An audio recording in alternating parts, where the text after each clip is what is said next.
The title of this lecture, I see the rainbow. I woke up in the morning and I thought, haven't seen a rainbow for a while, because this is the time you see rainbows. When there are clouds, that's when you see the rainbow. But I haven't seen a rainbow. But that time I didn't know that today is Janamashtami, the birth of Krishna. And Krishna always wore a peacock feather, which has all the colors of the rainbow. So it's a strange thing that coincidence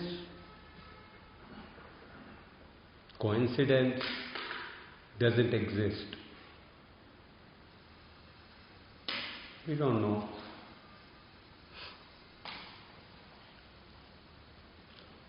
Anyway, I'm glad to share some things with you. Now, when we see a rainbow, what's the feeling we get? Happiness.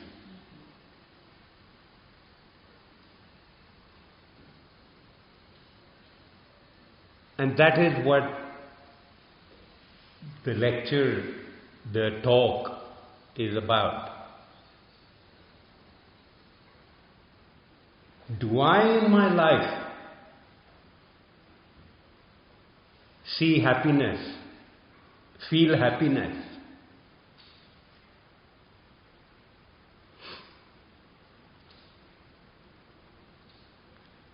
It's a question which all of us must ask ourselves. And most of us will say, yes, but this was good or okay, or if I didn't have this problem, then I would be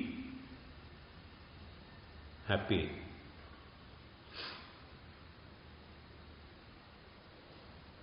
What does that indicate? That my happiness is dependent on something. And this is what most of us, our lives are about. And we are up and we feel like we are in heaven. And then, even if it's a small thing that happens, someone challenges me or insults me, I'm down. This is our life. We are up and down and up and down. I'm happy when everything is going well, when I get patted on the shoulder, and when I don't, I'm down. Up, down, up, down, up. That is not the happiness we are talking about. A happiness all of us deserve to be happy regardless of what is happening outside.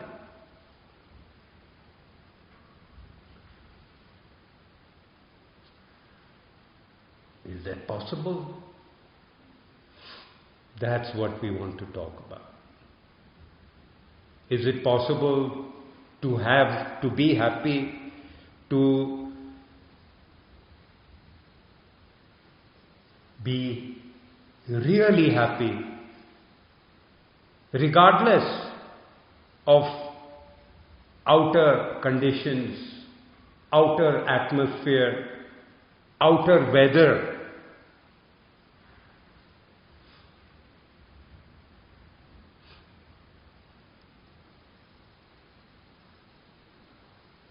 Is it possible?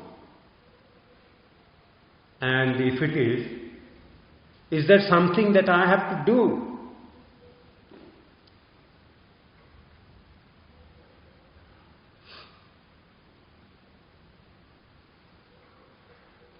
Normally, all it needs is a setting. Inside there is a setting.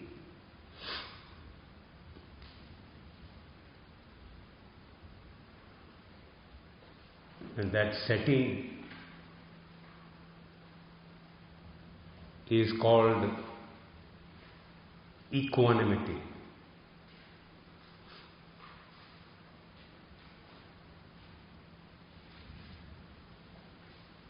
Equanimity is a quality where we stop reacting to outer influences,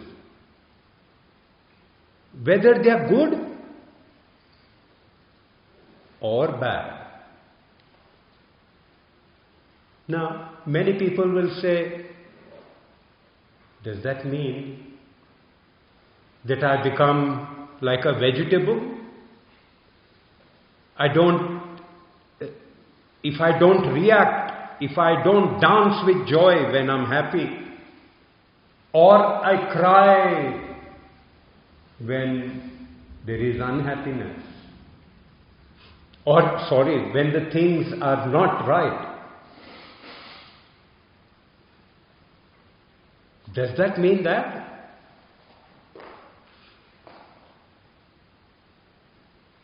No, it doesn't mean that. It means,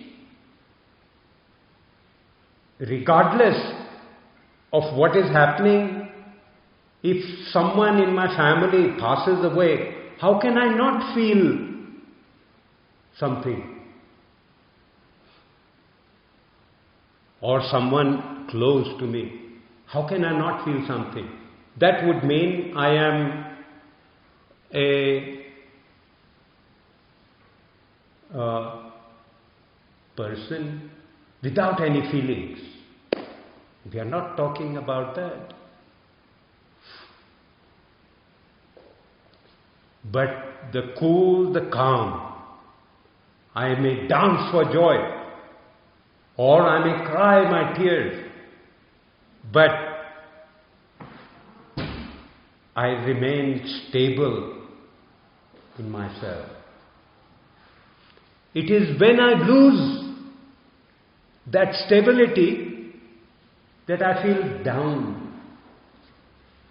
It's when I lose that stability that I feel on the top of the world.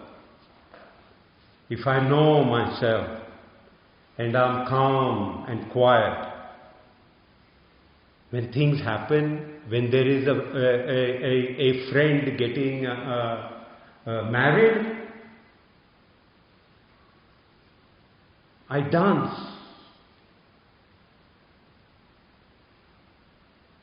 But when someone passes away, I am a human being. I respond, but I never lose myself.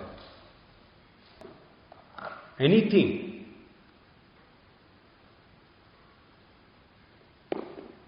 that I prepare in advance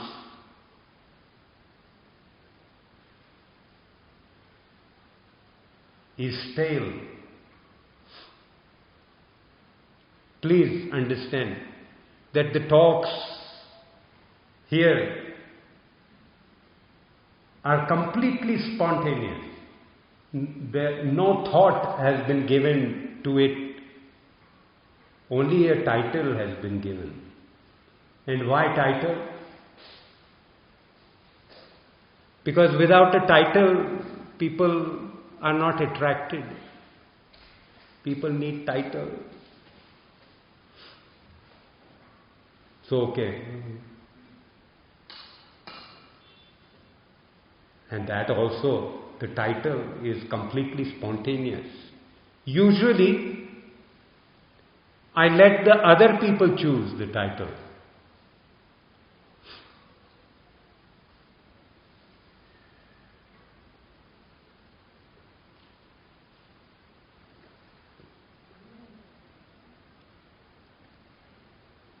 So we are talking about something vital, very important for us as human beings.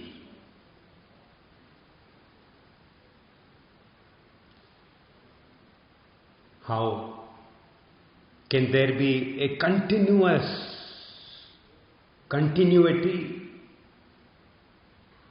of happiness in my being? Is that possible? And of course, what does that mean?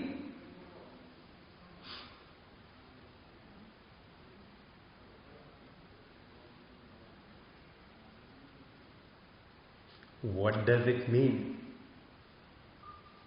to be a human being?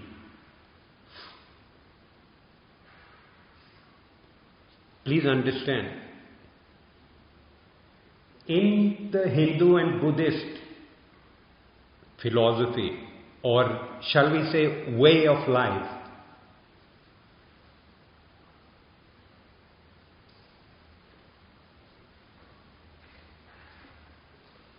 a human being is born for one reason only.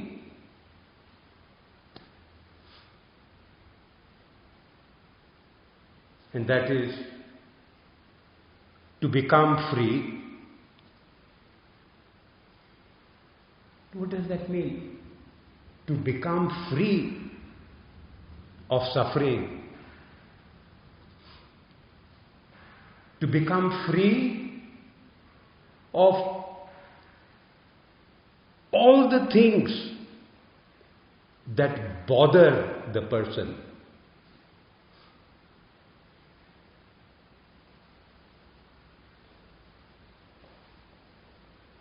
This is described in the Yoga Sutras of Patanjali. You know, as you enter, you see a temple on the left side. That is the temple of Patanjali. Patanjali wrote the whole philosophy of yoga in 196 sentences.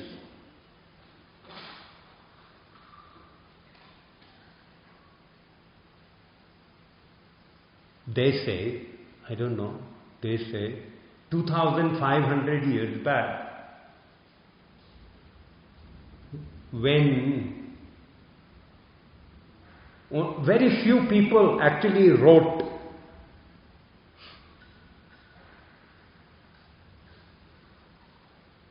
They didn't have to write because people remembered everything. And Patanjali, to make it easy, wrote the whole treatise, which is what is yoga, what is the practice of yoga, what happens to you when you practice yoga, and what is the final goal of yoga. 4 chapters in 196 sentences. You can, in one page like this is the whole thing. So you could memorize it. Short. Patanjali says right in the beginning, what is yoga practice? A practice that makes us realize who we really are. How?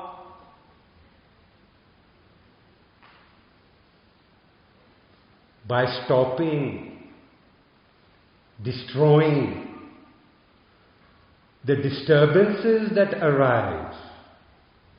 We are able to see, feel who we really are. With all the disturbances going on, we cannot. So the reason for being born as a human being is for us to realize this, who we really are. And who are we really?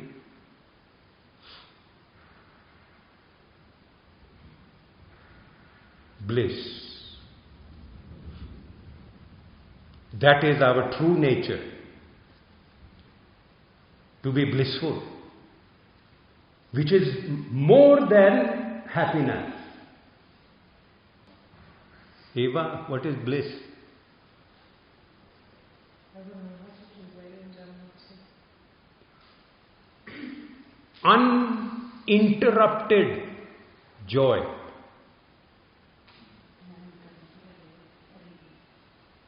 Uninterrupted joyfulness, joy.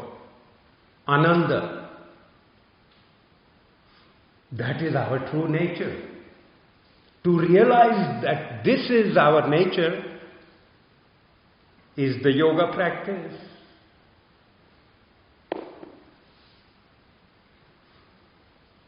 To realize that.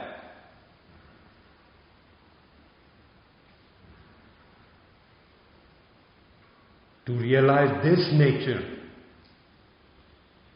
means that we understand. No, not understand. The energy starts to flow, and that energy is a natural energy of sharing this. How do you share this? In compassion.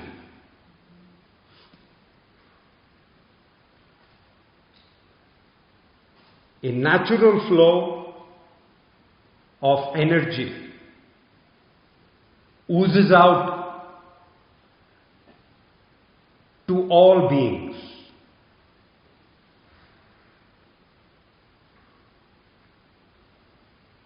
Whether it be Hindu, whether it be Buddhist, this is the true purpose of a human being.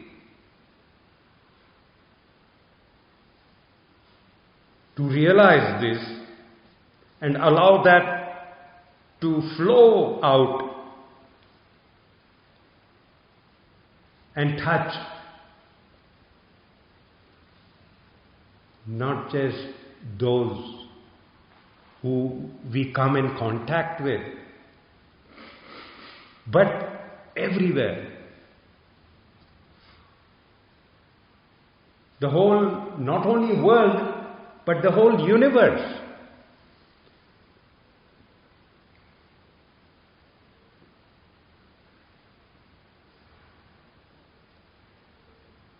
They say, when the Buddha was born, all, believe it or don't believe it, all the gods collected around, and through flowers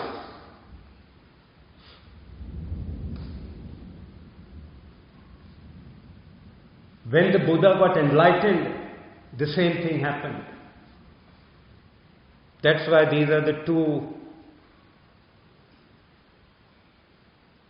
moments, the two rather days of celebration. Today is the celebration of Krishna. For me, it's the same thing. What did Krishna come for? Why did Krishna manifest? For doing exactly this. For giving to the universe. That is the sole purpose of an enlightened spirit. There isn't any other.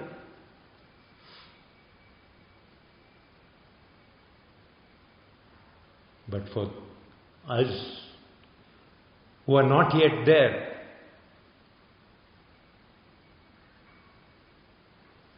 how do we go about it?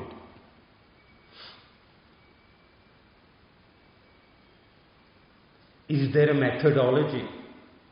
Is there a path? Yes, there is not one path. There are many paths. If you say this on the top of the mountain is joy, ananda, freedom, whatever you want to call it, there are many ways around to get up there. Actually, most religions were born, came about from those who had experienced this joy. What we say, the prophets, the saints. In India we call them rishis.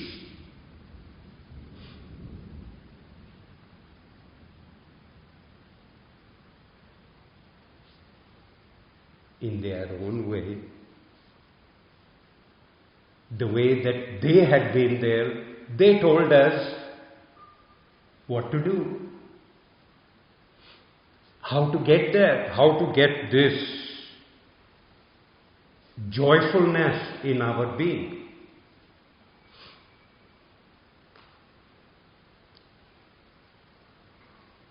So there isn't one way, there are numerous ways. But us here, when we say yoga practice, what are we doing? How are we doing this?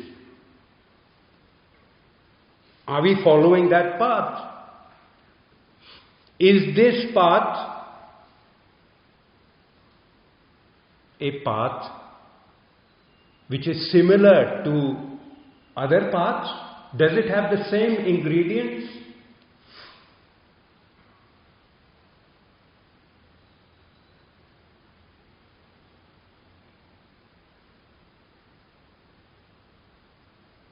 It has to.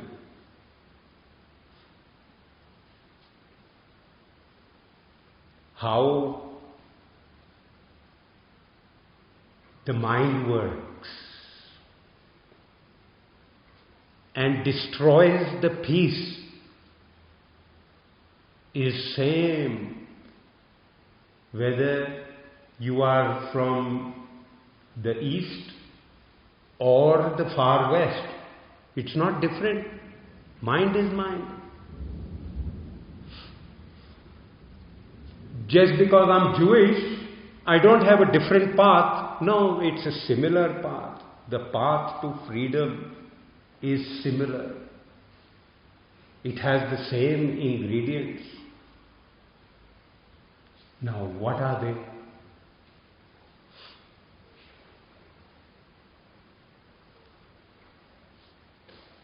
Dissolving the power, the strength that the mind has over us. first thing. Dissolving, what does it mean?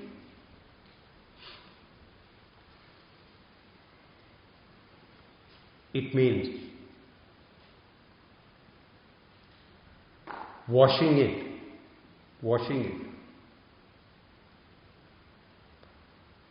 So its power decreases. Therefore, most paths are a way to purify.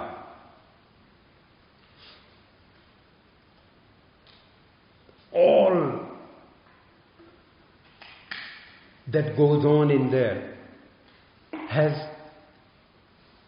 the power to completely disturb us. So we are like this all the time.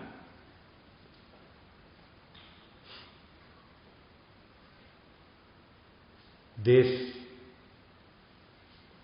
purification is done in many ways. Some concentrate on sounds, like mantras. Others get completely merged into sound, either playing an instrument or singing the praise of God, and losing therefore themselves, losing that mind control in that time. There are others who go round and round, round and round. The Sufis, round and round, just for hours, go round and round, and they lose themselves in that. At that time, they are not their normal self. That's the start.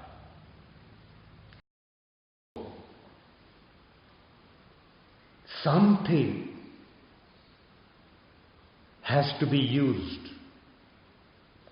A way has to be used for this slavery of the mind to end.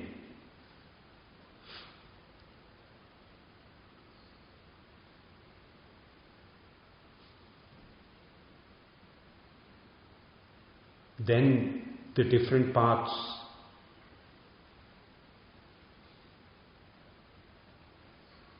bring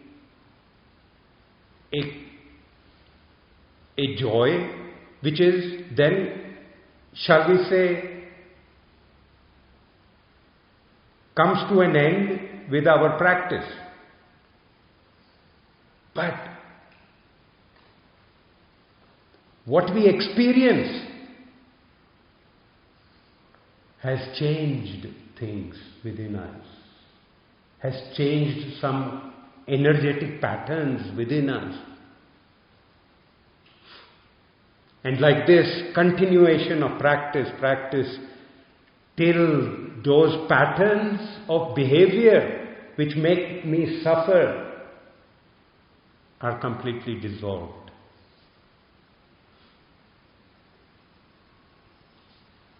All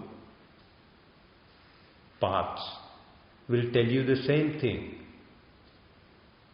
There has to be a continuity. There is no continuity, they don't work.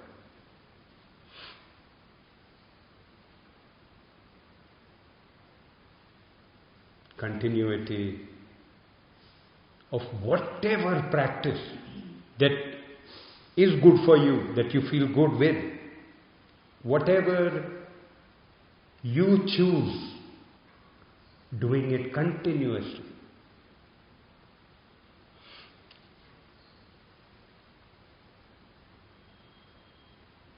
I repeat, it is our right as human beings to discover this joy of being. If we don't discover it in our life, that life is wasted. Now, look what's happening in the world. People think to gain power, to gain wealth is the purpose of life. Now what happened? Some different ideas came, and therefore we say, I have no time. I have no time for that which is the most important.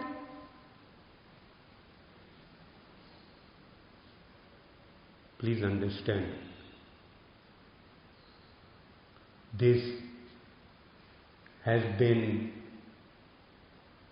is the brainwashing of those who want something from us as humans.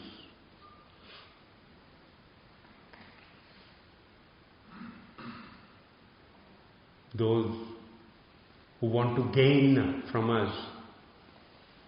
But I'm not going to go into that, that's politics. So we must understand this and break through and find a way to do the most important thing that we have to do, which is to find that joy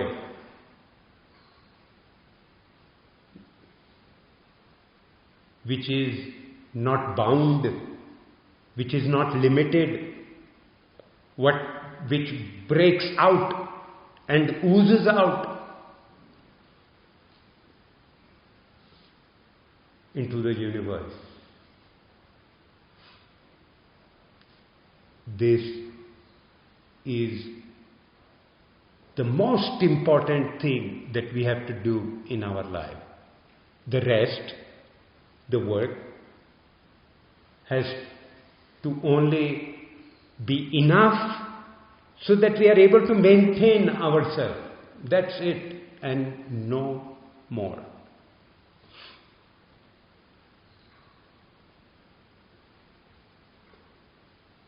I don't know whether I spoke about seeing the light, seeing the rainbow, but